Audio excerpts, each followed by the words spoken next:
West Bengal council of higher secondary এডুকেশনের পক্ষ থেকে 5ই জুন 2026 তারিখ একটি নোটিফিকেশনের মাধ্যমে জানানো হচ্ছে 2026 সালের এইচএস পরীক্ষার্থীদের জন্য যারা নর্মাল প্রসেসে পিপিআর এবং পিপিএস করেছে যে সমস্ত ছাত্রছাত্রী তাদের নর্মাল যে রেজাল্ট 5ই জুন 2026 তারিখ বেরিয়েছে এবং এই যে ওয়েবসাইটে রয়েছে উচ্চ মাধ্যমিক কাউন্সিলের যে নির্দিষ্ট ওয়েবসাইট যার মাধ্যমে স্কুলের সামগ্রিক রেজাল্ট কিন্তু যারা নর্মাল প্রসেসে পিপিআর এবং পিপিএস করেছে সেই সমস্ত ছাত্রছাত্রীদের রেজাল্ট কোনো পরিবর্তন হয়েছে কিনা এই ওয়েবসাইটের মাধ্যমে দেখা যাবে।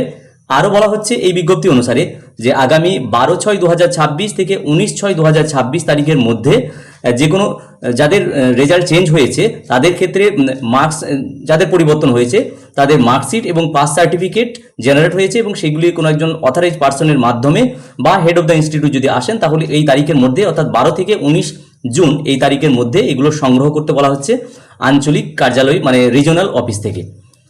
তো ওয়েস্ট বেঙ্গল কাউন্সিলের নির্দিষ্ট যে পোর্টাল সেখানে রয়েছে বাঁদিকে যে রিপোর্ট সেকশন এখানে যদি আসি তাহলে স্কুল রিপোর্ট নিচে পিপিআর পিপিএস এই অপশনে গেলে সামগ্রিক রেজাল্ট বিদ্যালয়ের ক্ষেত্রে যে সমস্ত ছাত্রছাত্রীরা নর্মাল প্রসেসে পিপিআর এবং পিপিএস করেছে তার রেজাল্ট কিন্তু একটা স্ক্রিনেই সবারটা দেখা যাবে।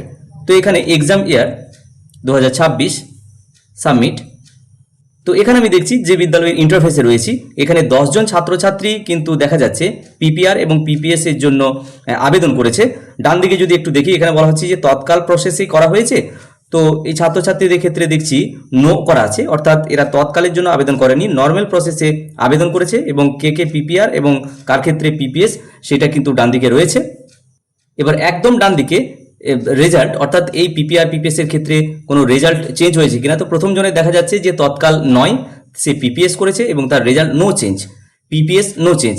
3 নম্বর ছাত্র বা ছাত্রী পিপিআর করেছে তার ক্ষেত্রে দেখা যাচ্ছে নো চেঞ্জ। এরকম করে কিন্তু সমস্ত ছাত্রছাত্রীর এখানে নো চেঞ্জ রয়েছে। পিপিআর বা পিপিএস এর যে নর্মাল রেজাল্ট সেটা কিন্তু সবার একসঙ্গে দেখা যাচ্ছে এবং নো চেঞ্জ রয়েছে যে বিদ্যালয়ের ইন্টারফেসে রয়েছে। তো বিষয়টি আমি সংক্ষিপ্ত ভিডিও আকারে শেয়ার করার চেষ্টা করলাম। ভিডিওটি প্রত্যেকে দেখার জন্য ধন্যবাদ। প্রত্যেকে ভালো থাকুন, সুস্থ থাকুন।